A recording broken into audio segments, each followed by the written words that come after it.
Assalomu alaykum. Juda ko'pchilik psixologik jihatdan ko'p savol-javob qilishadi.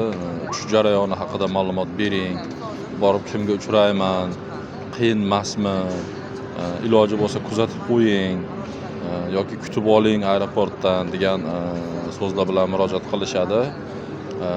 Avvalo aytmoqchiman, har bir musofir, har bir ishlagani kelgan chet elga boradigan fuqarolar albatta bu jarayondan o'tadi.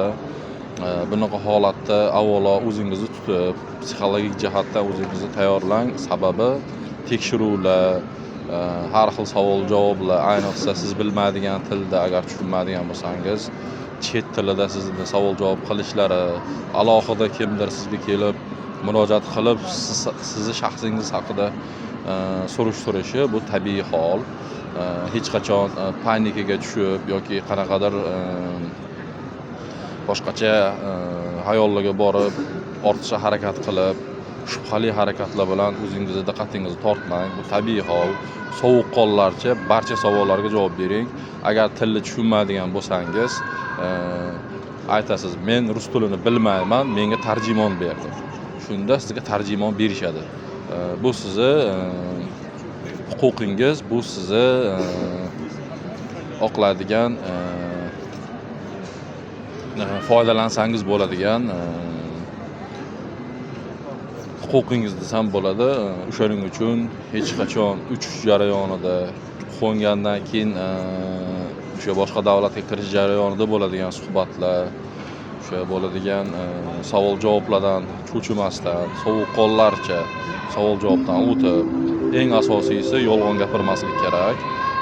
Yolg'on gapirdingizmi, ular bitta savolni 2 marta, 3 marta berib, hatto 5-6 marta beradi. Bittasida to'g'ri javob berib qo'ysangiz, demak, bu shubhali qanaqadir bitta savolga 2 xil, 3 xil javob beryapti deb gumonga borishadi. O'shaning uchun ishlagani keldingizmi, ishlashga keldim, o'qishga keldingizmi, o'qishga keldim. Yoki og'aynim oldiga yoki mehmonga keldim. To'g'risini aytib, savol-javoblardan o'tsangiz bo'ladi. O'sha bizga murojaat qilayotgan hamyurtlarimizga aytardim, bizga murojaat qilsangiz, biz bajonidil kelib sizni kutib olib yoki sizni kuzatib qo'yib, o'sha registratsiya jarayonlaridan o'tkazishga yordam beramiz, lekin buning uchun biz qandaydir haq evaziga bu ishni amalga oshiramiz. O'shaning uchun bizga murojaat qilmasdan o'zingiz harakat qilib, keldi-ketdini o'zingizni tutgan holda nazorat qiladigan bo'lsangiz, ortiqcha sarf-xarajat, ortiqcha ovoragarchiliklarsiz bemalol o'sha boshqa davlatlarga borib kelishingiz mumkin. Agar bergan ma'lumotlarim foydali bo'ladigan bo'lsa, xursandman. Sog' bo'linglar, salomat bo'linglar.